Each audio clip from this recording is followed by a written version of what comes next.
नमस्कार दोस्तों, मैं राज पांडे। आप देख रहे हैं आरसीएन टुडे। आप सभी का आरसीएन न्यूज़ टुडे चैनल पर हार्दिक स्वागत है। लगातार इस चैनल के माध्यम से आपको सबसे ऑथेंटिक जानकारी देने का प्रयास किया जाता है। उसी क्रम में आज की महत्वपूर्ण खबरों के बारे में बात करेंगे।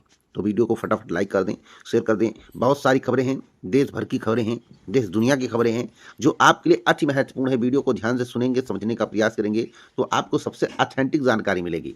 तो वीडियो को पहले लाइक शेयर कर दें। इस वीडियो को इतना शेयर करें जिससे सभी को सही सटीक जानकारी मिलती रहे। भर्ती परीक्षाओं से संबंधित, नई वैकेंसी से संबंधित, उत्तर प्रदेश, बिहार राज्य की बहुत सारी खबरें हैं, अन्य राज्यों की बहुत सारी खबरें हैं। तो वीडियो को ध्यान से सुनेंगे तो आपको इंटरेस्ट आएगा। पॉइंट टू पॉइंट मैं आपको समझाने का प्रयास कर रहा हूँ। आप अपनी स्क्रीन पर देखेंगे तो आपकी स्क्रीन पर भी लिखा हुआ नजर आएगा। मैं हर एक निरीक्षण परीक्षण करने के बाद न्यूज को खुद लिखा हूँ, स्क्रिप्ट को खुद लिखा हूँ। आप ध्यान से सुनिएगा। पहली खबर स्मार्ट मीटर को लेकर, शाम को महंगी, दिन में सस्ती बिजली। आपको बता दें, बड़ी खबर बिहार से सामने आ रही है। अब स्मार्ट मीटर लगने के बाद बिजली की दर समय के हिसाब से बदलेगी। सुबह 9 बजे से शाम 5 बजे तक बिजली सस्ती रहेगी, जबकि शाम 5 बजे से रात 11 बजे तक 20% तक महंगी हो जाएगी। इसका मतलब क्या है? आपको बिजली का उपयोग समय देखकर करना होगा। दिन में कपड़े धोना, मोटर चलाना सस्ता पड़ेगा, लेकिन शाम में ज़्यादा इस्तेमाल से जेब पर भारी पड़ेगा। सरकार का कहना है इससे बिजली की खपत संतुलित होगी। दूसरी खबर है हाई कोर्ट के बड़े फैसले को लेकर, किसानों को 4 गुना मुआवजा। इलाहाबाद हाई कोर्ट ने बड़ा फैसला सुनाया है। नोएडा भूमि अधिग्रहण मामले में किसानों का मुआवजा 4.5 गुना बढ़ा दिया गया है। पहले 6 प्रति वर्ग गज मिल रहा था, यानी कि 6 रुपये प्रति वर्ग गज मिल रहा था। अब बढ़ाकर 28.12 रुपये प्रति वर्ग गज कर दिया गया है। यह फैसला 44 साल पुराने केस में आया है। इससे हजारों किसानों को बड़ी राहत मिली है। अगली अपडेट है यूपीआई पेमेंट को लेकर। आप सिर्फ यूपीआई पिन डालने पर पेमेंट पूरा नहीं होगा। अब आपको ओटीपी या फिंगरप्रिंट फेस वेरिफिकेशन करना होगा, यानी कि फेस वेरिफिकेशन फिंगरप्रिंट के बिना काम नहीं चलेगा। यानी अब डिजिटल पेमेंट और ज़्यादा सुरक्षित होगा। सरकार का कहना है इससे फ्रॉड और धोखाधड़ी कम होगा। अगली अपडेट है सीबीएसई को लेकर। सीबीएसई ने 2026-27 सत्र के लिए कक्षा 11वीं और 12वीं का नया सिलेबस जारी कर दिया है। नई शिक्षा नीति के तहत बदलाव किया गया है। अब फोकस होगा प्रैक्टिकल लर्निंग और स्किल डेवलपमेंट पर। छात्रों को नया सिलेबस जल्दी ही डाउनलोड करने की सलाह दी गई है। अगली अपडेट के बारे में बात कर लेते हैं। पश्चिम एशियाई संकट को लेकर आपको बता दें, भारत में बिजली सप्लाई पर असर पड़ सकता है। गर्मियों में मांग 270 गीगावाट तक पहुंच सकती है। सरकार ने तैयारी शुरू कर दी है। कोयला स्टॉक बढ़ाया गया है। पावर प्लांट को निर्देश दिए गए हैं। अगली खबर फर्जी जन्म प्रमाण पत्र को लेकर है। फर्जी जन्म प्रमाण पत्र से बने आधार होंगे रद्द। अब फर्जी जन्म प्रमाण पत्र से बने आधार रद्द किए जाएंगे, क्योंकि पुलिस जांच में 50,000 से ज़्यादा फर्जी केस सामने आए हैं। सरकार ने सख्ती बढ़ा दी है। उदय जांच कर रहा है। अगली अपडेट के बारे में बात कर लेते हैं। जूनियर इंजीनियर भर्ती 2025 को लेकर है, जिसकी वैकेंसी यूपी के माध्यम से आई थी।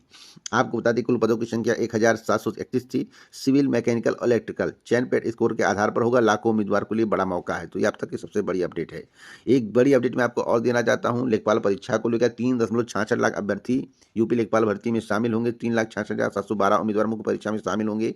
एक पद पर लगभग 46 उम्मीदवार हैं। कटाव भी जारी कर दी गई है, जिसके संबंध में आरसीएन न्यूज़ टुडे ने सबसे पहले बताया था कि 55 प्लस कटाव रहने वाला है।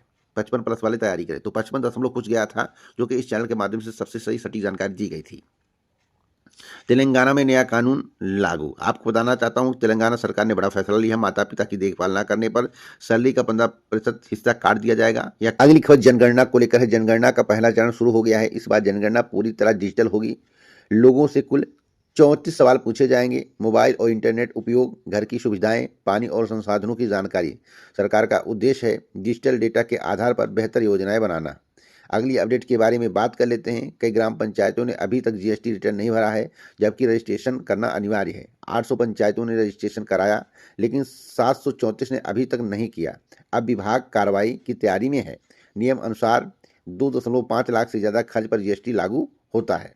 अगली अपडेट के बारे में बात कर लेते हैं। अगली अपडेट है बच्चों के लिए स्क्रीन टाइम बना खतरा। बच्चों में मोबाइल और स्क्रीन का इस्तेमाल अब बड़ी समस्या बनता जा रहा है। डॉक्टरों के अनुसार बच्चों में एकाग्रता की कमी आ रहा है, कॉन्सेंट्रेट नहीं कर पा रहे हैं बच्चे, व्यवहार में बदलाव आ रहा है और ऑटिज्म जैसे लक्षण देखने को मिल रहे हैं। रिपोर्ट के अनुसार हर 68 में से एक बच्चा प्रभावित है। स्क्रीन टाइम कम करें, बच्चों को खेल कूद में लगाएं। अगली अपडेट के बारे में बात कर लेते हैं। रेलवे की बड़ी भर्ती को लेकर कुल 6,565 तकनीकी पदों पर भर्ती का विज्ञापन जारी किया गया है। अगर आप तकनीशियन बनना चाहते हैं तो आपके लिए सुनहरा अवसर है। 2026 के लिए भर्ती प्रक्रिया शुरू होगी। अलग अलग जोन में पदों का बंटवारा किया गया है। युवाओं के लिए बड़ी खुशखबरी है। अगली अपडेट के बारे में बात करते हैं। अमेरिका के पूर्व राष्ट्रपति डोनाल्ड ट्रंप ने नाटो को लेकर बड़ा बयान दिया है। उन्होंने चेतावनी दी है कि अमेरिका नाटो से दूरी बना सकता है। साथ ही भारत के साथ बेहतर संबंध की बात कही है। इजराइल और ईरान तनाव पर भी बयान दिया गया है। अगली अपडेट के बारे में बात कर लेते हैं। सुप्रीम कोर्ट का बड़ा फैसला है। 25,000 रुपये का जुर्माना लगाया।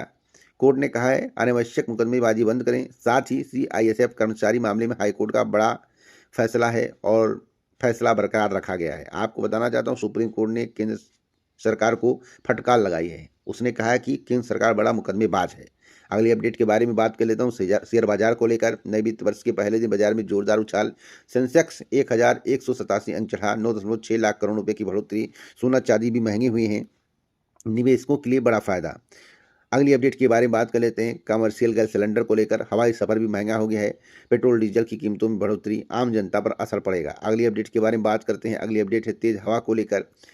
तेज हवा और बारिश के आसार। हवा की रफ्तार 20 से 30 किलोमीटर प्रति घंटा की रफ्तार हो सकती है। तापमान 37 सेल्सियस तक जा सकता है। मौसम विभाग ने येलो अलर्ट जारी किया है। अगली अपडेट के बारे में बात कर लेते हैं। अगली अपडेट फार्मासिस्ट भर्ती को लेकर है। परीक्षा 21 जून को आयोजित की जाएगी। उत्तर प्रदेश अधीनस्थ सेवा चयन आयोग ने फार्मासिस्ट भर्ती परीक्षा की तारीख घोषित कर दी है। कुल 506 पदों पर भर्ती होगी। मुख्य लिखित परीक्षा 21 जून को होगी। आवेदन प्रक्रिया 19 मई से शुरू हुई थी। 18 जून तक आवेदन और फीस जमा हुए थे। पेट 2023 के आधार पर अभ्यर्थियों का चयन किया जाएगा। इसका खटाव बहुत कम जाने की संभावना जताई जा रही है। अगली अपडेट के बारे में बात कर लेते हैं। 50 साल बाद चार्ज मिशन पर नासा का ऐतिहासिक मिशन है। 1972 के बाद पहली बार इस चांद की परिक्रमा करेगा। मतलब कि जो है इंसान चांद की परिक्रमा करेगा। आर्टेमिस 2 मिशन के तहत 4 अंतरिक्ष यात्री शामिल होंगे। मिशन की खास बातें 10 दिन की यात्रा होगी। 6.85 लाख मील दूर है। फ्लोरिडा से लॉन्च होगा। यह मिशन अंतरिक्ष इतिहास में बड़ा कदम माना जा रहा है। अगले अपडेट के बारे में बात कर लेते हैं। DLED को लेकर है। DLED में कम से कम प्रवेश की बात कर लेते हैं। मैं आपको बताना चाहता हूं इस बार DLED में आधी सीटें ही भर पाई हैं। DLED से लोगों का मोह भंग हो रहा है। इसलिए मोह भंग हो रहा है क्योंकि उत्तर प्रदेश सरकार प्राथमिक शिक्षक भर्ती का विज्ञापन जारी नहीं कर रही। इसलिए जो है DLED से मोह भंग हो रहा है। 2025 सत्र की बात कर लें। कुल सीटें लगभग 2,39,000 थी। भरी गई सीटें 95,000। कारण पिछले कई सालों से भर्ती नहीं आना, छात्रों का रुझान कम होना, बाहरी राज्यों के छात्रों की संख्या बढ़ी है, मजबूरी है। अगली अपडेट के बारे में बात कर लेते हैं। छात्रवृत्ति पोर्टल को लेकर समाज कल्याण विभाग का छात्रवृत्ति पोर्टल बंद पड़ा है। छात्र अपना स्टेटस नहीं देख पा रहे हैं। कई छात्र दफ्तरों के चक्कर काट रहे हैं। अधिकारियों के अनुसार तकनीकी कारणों से पोर्टल स्थायी रूप से बंद है। तो इस वीडियो को शेयर करेंगे तभी सभी को ऑथेंटिक जानकारी मिल पाएगा। अगली अपडेट के बारे में बात कर लेते हैं। उत्तर प्रदेश शिक्षा सेवा चयन आयोग की। उत्तर प्रदेश शिक्षा सेवा चयन आयोग की मंशा नई प्राथमिक शिक्षक भर्ती निकालने का नहीं है, लेकिन सरकार विचार विमर्श भी कर रही है कि अगर नई प्राथमिक शिक्षक भर्ती का विज्ञापन जारी किया जाए, सुपर डेट का विज्ञापन जारी किया जाए तो 2027 के चुनाव में उसका फायदा हो सकता है। परंतु यह भी इंतजार सरकार और शासन के द्वारा किया जा रहा है। उत्तर प्रदेश शिक्षा सेवा चयन आयोग के द्वारा किया जा रहा है। क्या इसका प्रभाव चुनाव पर पड़ सकता है? तो इसके लिए आपको प्रयास करना पड़ेगा। प्रयास कैसे करेंगे? प्रयास करने का तरीका है कि आप लोग संयुक्त हो जाइए और मांग करिए, तभी आपको इसका लाभ मिलेगा, अन्यथा आपको झटका मिल सकता है। एक बड़ी अपडेट मैं आपको और देना चाहता हूं जिसके संबंध में आपको जानकारी होना आवश्यक है। दोस्तों, एक बड़ी अपडेट सामने निकल कर आई है यूपी टेट को लेकर। यूपी टेट की परीक्षा निर्धारित तिथि पर कराने पर विचार कर रहे हैं, लेकिन इनका कोई भरोसा नहीं है। अगर यूपी टेट की परीक्षा निर्धारित तिथि पर नहीं हो पाती है तो नई प्राथमिक शिक्षक भर्ती से आपको झटका लग सकता है। अगली अपडेट UP-SSC की है। UP-SSC के माध्यम से बहुत सारी भर्तियों का विज्ञापन आ रहा है, जैसा कि इस चैनल के माध्यम से बताया गया है। आप टेक्निकल और मेडिकल वाले तैयार रहें। टेक्निकल और मेडिकल की वैकेंसी आपको देखने को मिल सकती है।